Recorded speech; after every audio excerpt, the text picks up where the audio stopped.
Bismillahirrahmanirrahim.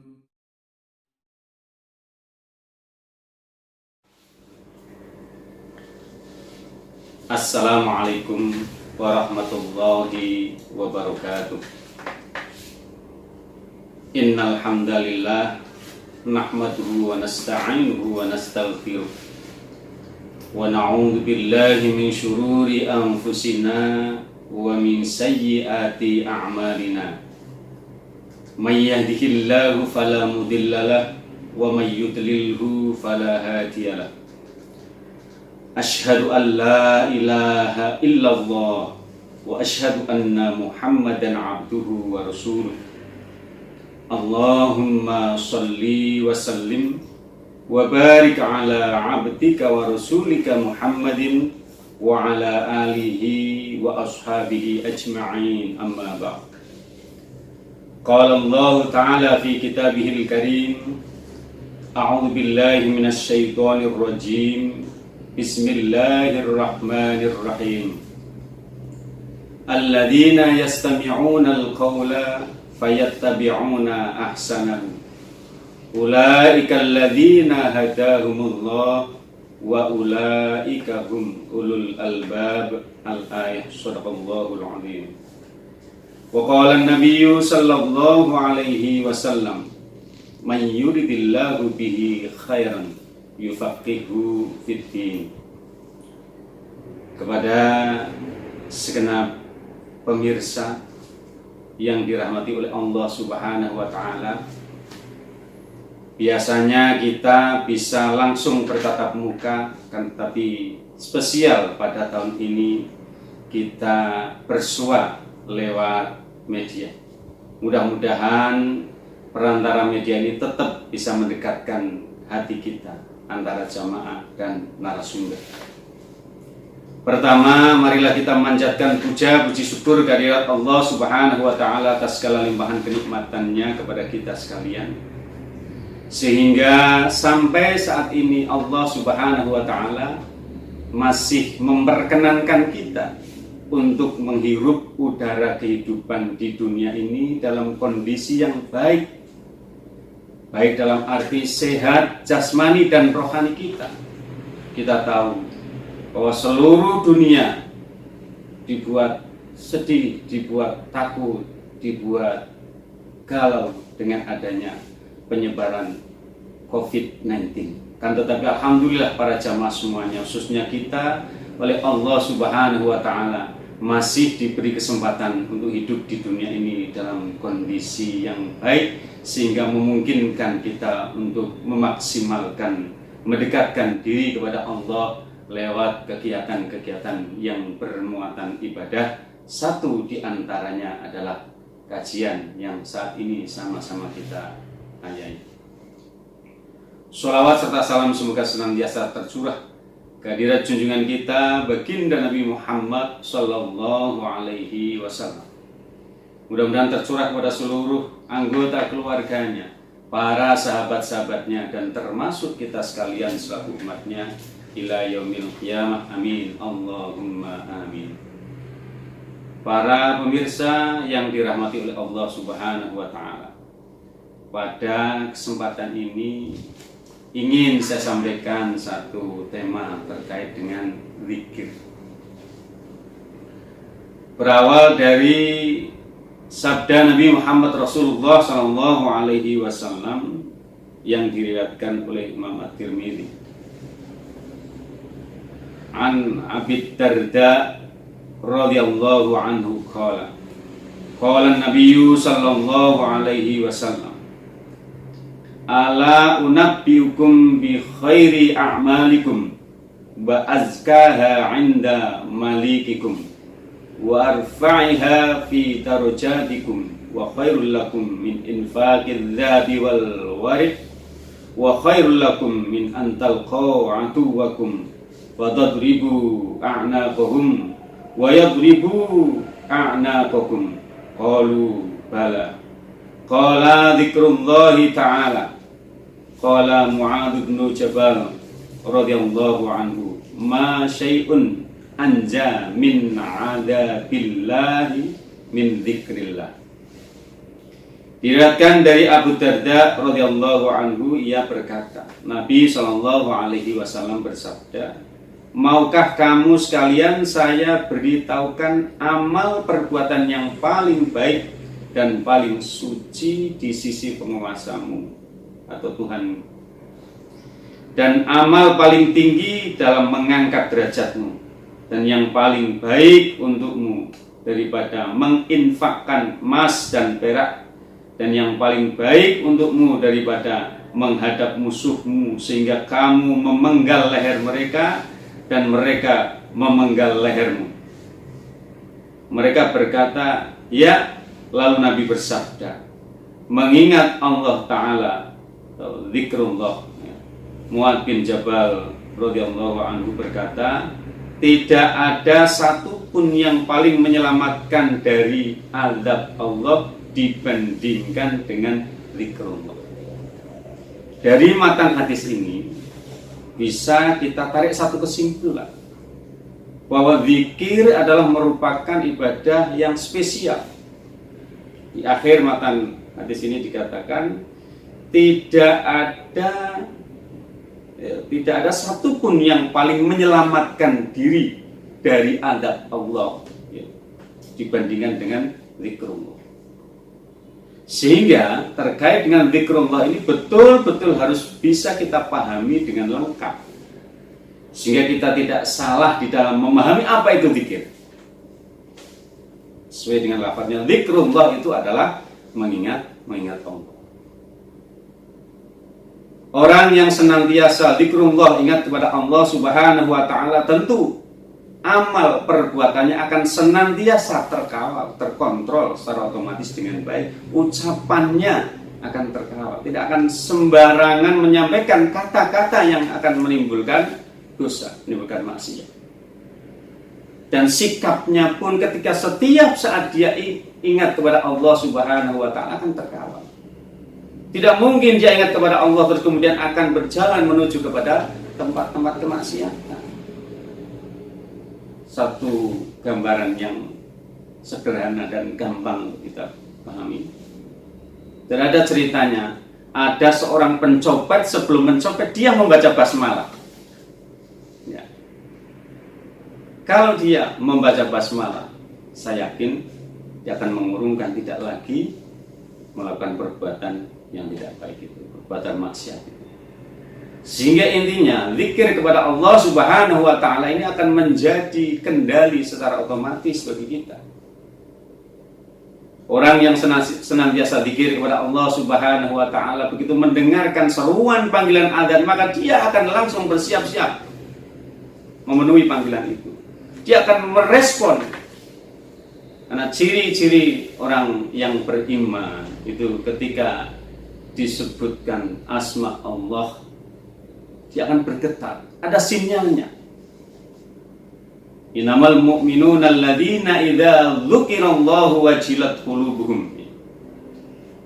Sesungguhnya orang-orang yang beriman itu ketika disebut asma Allah maka akan bergetar hatinya.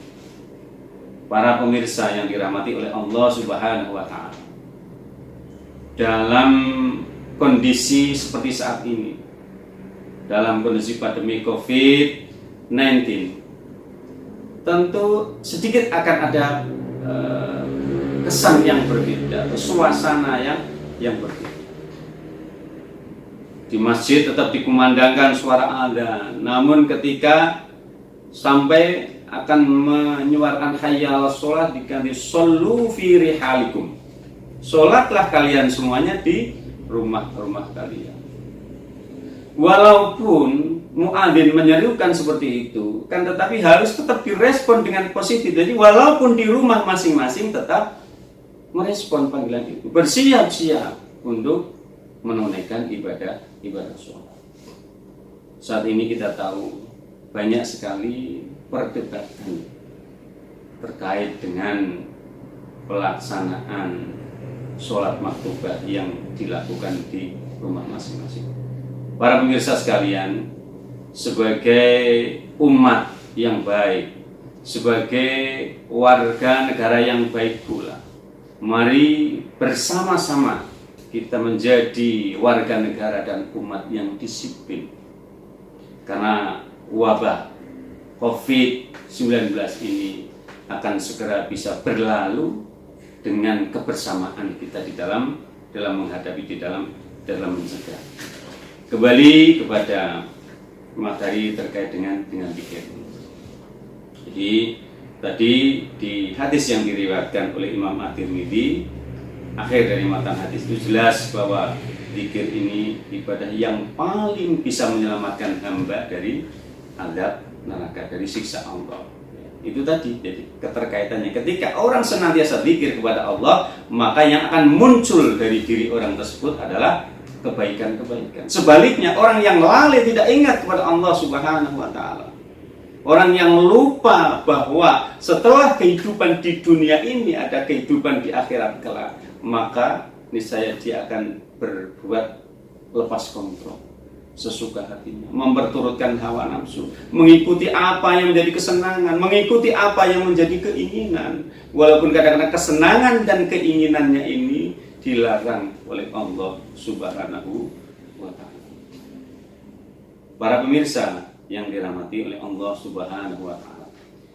Terus kemudian yang selanjutnya secara khusus saya sampaikan satu hadis satu lagi.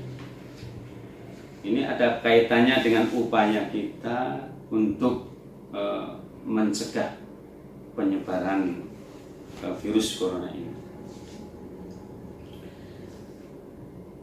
Para pemirsa yang dirahmati oleh Allah, setiap selesai sholat, masing-masing kita sudah terbiasa membaca rangkaian zikir-zikir, mulai dari istighfar, Allahumma antas salam, terus kemudian yang selanjutnya la ilaha illallah wahdahu la syarikalah lahul mulku wa lahul hamdu yuhyi wa yumiitu, lahul mulku wa lahul hamdu biyadihil khair yuhyi wa yumiitu wa huwa ala kulli syai'in qadir. Nah, yang terakhir ini hadisnya akan saya bacakan.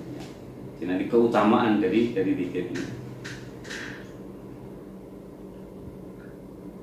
An Abdurrahman ibni Ghanmin anin Nabi sallallahu alaihi wasallam annahu qala man qala qabla an yansarifa wa yuthniya rijlahu min sholatil maghribi was subhi.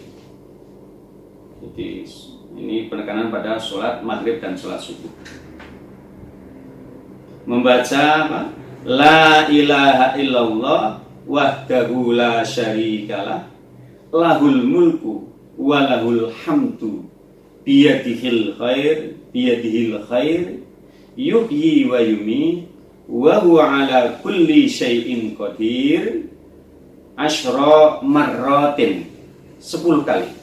Jadi membaca la ilaha illallah wahdahu la syarikalah lahul mulku wa lahul hamdu yuhyi wa yumiitu wa huwa ala kulli syai'in qadir, 10 kali. Maka ya, ketika sudah dibaca 10 kali, kutiba lahu bikulli wahidatin, akan ditulis ya, dicatat setiap 1 kali ucapan tadi, bikulli wahidatin asyru hasanatin, 10 kebaikan. Jadi la ilaha illallah wahdahu la syarikalah ila akhirih, 1 kali akan ditulis 10 kebaikan. Wa muhiyat anhu asyru sayyiatin, dan akan dilebur setiap satu bacaan itu 10 keburukan. Wa rufi'a lahu asyru darajatin, dan setiap kali dibaca akan diangkat ya, akan diangkat 10 derajat.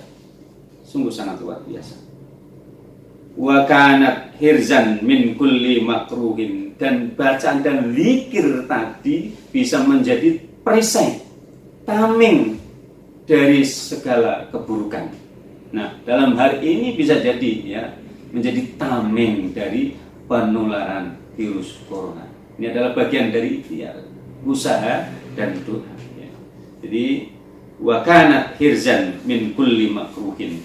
Zikir tadi bisa menjadi tameng, perisai min kulli makruhin, dari sesuatu yang tidak disukai. Wa hirzan minasyaitonir rajim, dan juga menjadi tameng, ya, pelindung dari godaan setan yang terkutuk. Ya. Walam yahilla lidambin yudriku illa syirka fakanat min afdhalin nasi amalan illa rajulan yafdhuluhu yaqulu afdhala mimma qala. Ya. Jadi dan ucapan itu menjadi pelindung baginya dari setiap hal yang tidak baik dan dari setan yang terkutuk. Tidak ada dosa yang bisa melekat padanya, ya. Tidak ada dosa yang bisa melekat kepadanya yang membaca itu tadi, kecuali syirik. Ia menjadi orang yang paling utama amalnya kecuali ada orang lain yang melebihinya, yaitu orang yang mengucapkan ucapan tersebut lebih dari yang ia ucapkan. Hadis riwayat Ahmad, ya. Nah, para pemirsa yang dirahmati oleh Allah, itu terkait dengan keutamaan daripada zikir, dan satu di antara yang biasa kita baca itu bacaan la ilaha illallah wahdahu la syarikalah ila akhirih. Jadi dengan adanya kita tahu khasiat, ya, maka mudah-mudahan membuat kita lebih semangat, lebih tertarik, lebih terpacu untuk mendalamkan, untuk senantiasa membaca zikir-zikir itu. Saya kira itu untuk sesuatu materi awal yang bisa saya sampaikan, ya, karena keterbatasan waktu, sehingga penjelasan nanti insya Allah bisa dipertajam pada pertemuan yang selanjutnya. Kurang lebihnya mohon maaf. Nasrul minallah wa fathun qarib. Wassalamualaikum warahmatullahi wabarakatuh.